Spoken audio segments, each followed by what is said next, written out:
Ություն հայտել մենք է կպրզնենք իրանք է կպրզնենք։ Վարչապետին անվստահություն հայտնելու գործընթացը որակում են անլուրջ։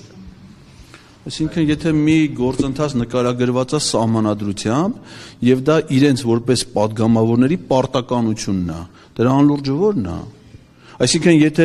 իրենք փաստորեն իրենց падգամավորի որպես պարտականություն կառավարության գործունեությունը վերահսկելու անլուրջ են համարում։ Չէ, այդ կոնտեքստով չի ասում եմ, որ որովհետեւ Նիկոլ Փաշինյանին անվստահություն հայտնելի վերջը ըստ իրենց ձևակերպած Նիկոլ Փաշինյանը ինչ անում են, ճիշտ է անում, իրենք այդ կիսում են, տեսնում եք, որտեղ գնում են պատարակի հետևից գնում են պատարակի։ Չէ, պատարակի հենց կակրած չեն գնում։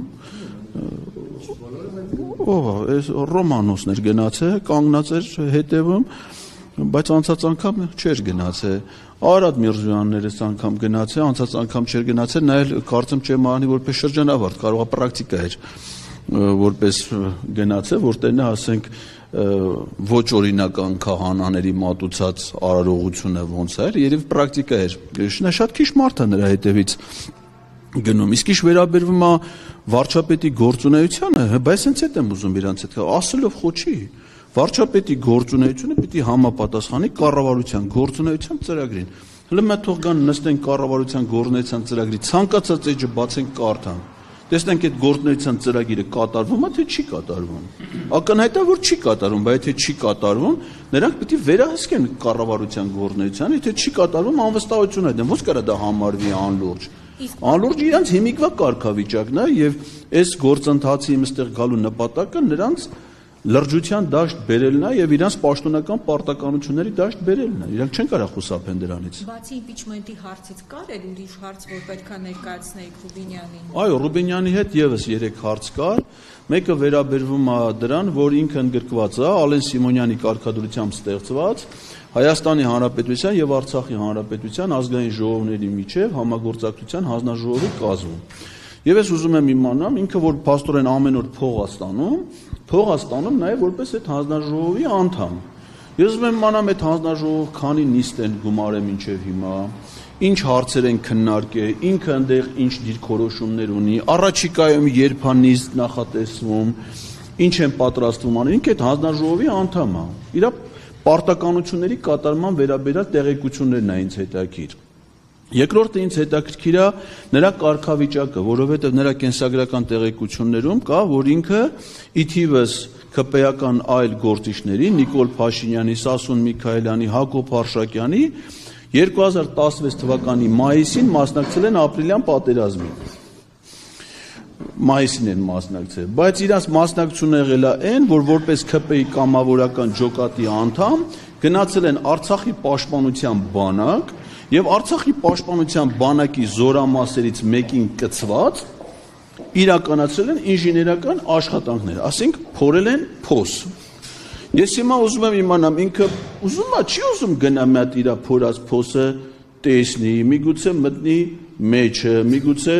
անվտանգային նկատառումներից ելնելով հողը տա վրեն։ Բայց հետաքրքիր է իր փորած փոսը որ երկրի տարածքում է ինքը փորե։ Եթե դա Ադրբեջանի տարածքում է, հիմա ինչի չի գնում Ադրբեջանի տարածքում փոսփորի, եթե ինքը փոսփորող է Ադրբեջանի տարածքում։ Եթե փորելա որպես ինչա փորե, ռազմական հանցագործ է ինքը, թե պետական դավաճան, ինձ այդ է հետաքրքիր իմանալ իրանից, իր կենսագրական տվյալները եւ իր այսօրվա հայտարարությունները։ Եվ նաեւ հայ-թուրքական գործընթացում հայտարարում են, ասում են Ռուբինյանը այդ գործընթացի հայկական կողմի ներկայացուցիչ է։ Նայում ենք սահմանադրությանը, կառավարության արտաքին քաղաքականությունը վարում է կառավարությունը։ Ռուբինյանը օրենսդիր իշխանության ներկայացուցիչ է։ Սահմանադրությամբ ասում է, որ իշխանությունները տարանջատված են։ Օրենսդիր իշխանությունը վերահսկում է կառավարության, օրենսդիր իշխանության ղեկավար մարմնի ներկայացուցիչը ո՞նց է կառավարության ֆունկցիա իրականացնում։ Վարչապետի որոշում չկա, որ ինքը այդպես ֆունկցիա իրականացնում, այսինքն ինքն իր ավճությամբ է զբաղվում։ Ուզում եմ իրանից մտա կարող է ինքը տեղյակ չի մեր երկրի օրենքներից, իր կարող ինքը չգիտի, որ ինքը ազգային ժողովի փոխնախագահ է։ Մտ ուզում եմ իր հետ այդ հարցերը լավ կլինի ձեր ներկայությամբ փորձենք պարզաբանենք, որովհետև ինքը երբեմն ճեպազրույցներ տալիս է ազգային ժողով։ Այնպես է տահաշ ձեր ունի, շատ երկար չի լավ իրան լսել, էլի, ճղճղան այնպես ձեն ունի։ Բայց մտ այնուամենայնիվ պետք է հասկանալ իրանից, ինքը ով է, իրանից ինչ է ներկայացնում, այս ինչով են զբաղվում մեր երկրում։ Ես որպես քաղաքացի այդ իրավունքը ունեմ եւ իրանց ընդունելությունն էլ հայտարարում են, որ այդ իմանանք։ Հայտարարում են, գալիս եք, փախնում են։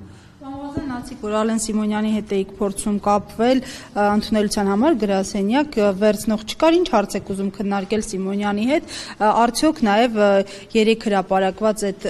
կարճ դիալոգը Փաշինյանի հետ, որտեղ փորձում էին գտնել հաղթելու ենք հեշթեգի հեղինակին։ Չէ, դրանից տեղյակ չեմ, ճիշտն ասած, դա ինձ չի հետաքրքրում։ Ազգային ժողովի նախագահը ըստ ազգային ժողովի կանոնակարգ սահմանադրական օրենքի պատասխանատու է ազգային ժողովի աշխատանքների կազմակերպման համար, իսկ քաղաքացիների ընդունելությունը ազգային ժողովի աշխատանքների մի մասն է կազմում։ Ես ուզում եմ մոնամ ինքը տեղյակ է, որ ազգային ժողովի փոխնախագահները ընդունելություններ են տապալում, ազգային ժողովի պատգամավորները չեն ներկայանում քաղաքացիների ընդունելության, չեն ցուցաբերում, այդ իր պարտականությունների մեջ է մտնում եւ նաեւ մի քանի հարց իրան այդ գործընթացի հետ կապված։ Օրինակ, այդ իր ստեղծած հանձնաժողովը, որ ասում եմ Արցախի Հանրապետության ազգային ժողովը, ինքը դրա նախագահն է։ Էդ էլ այնց հետաքրքիր, կամ ինքը 2020 թվականին ազգային ժողովի պատվիրակության ղեկավարն ա եղել Արցախում իրականացված ընտրություններում դիտորդական առաքելություն է իրականացրել։ Հիմա ասում է, որ Արցախը ապօրինի կազմավորում է փաստորեն, Արցախի իր այդ դիտորդական առաքելությամբ ընտրված ազգային ժողովի գործունեությունը Հայաստանի տարածքում համարում է Հայաստանի անվտանգության սպառնալիք, երբ որ Հայաստանի ազգային անվտանգության ռազմավարության մեջ դա սպառնալիք չի հիշատակվում։ Իրա նաև տեսակետներն եմ ուզում հասկանամ։ Ես ճիշտ ասած հաշվի առնելով նախորդ ամիսների փորձը սահմանափակել եմ հանձնաժողովների հետ ընդունելության գալու այդ բանը, հասկանալով բանը, բայց թողնում եմ միայն ազգային ժողովի փոխնախագահների հետ եւ այո, Ռուբինյանի եւ Հակոբ Արշակյանի հետ դեկտեմբեր ամսվա նախ Հակոբ Արշակյանին ամսի 21-ին է նոյեմբերի դրան էլ կգամ, հուսով եմ, որ ինքը կգա գիտակցության եւ կներկայանա, չնայած դա նոյեմբերի 21-ին է, ոչ թե 34-ին, բայց այնուամենայնիվ հուսով եմ, որ ինքը կգա այդ ընդունելությանը եւ դեկտեմբեր ամսվա ընդունելությանը անպայման նորից կգրանցվի մասնակցելու։ Ես եմ շնորհակալ։ Իրականում եմի հարգելի հետևորդներ, մենք զրուցում էինք Էդգար Ղազարյանի հետ։ Նրան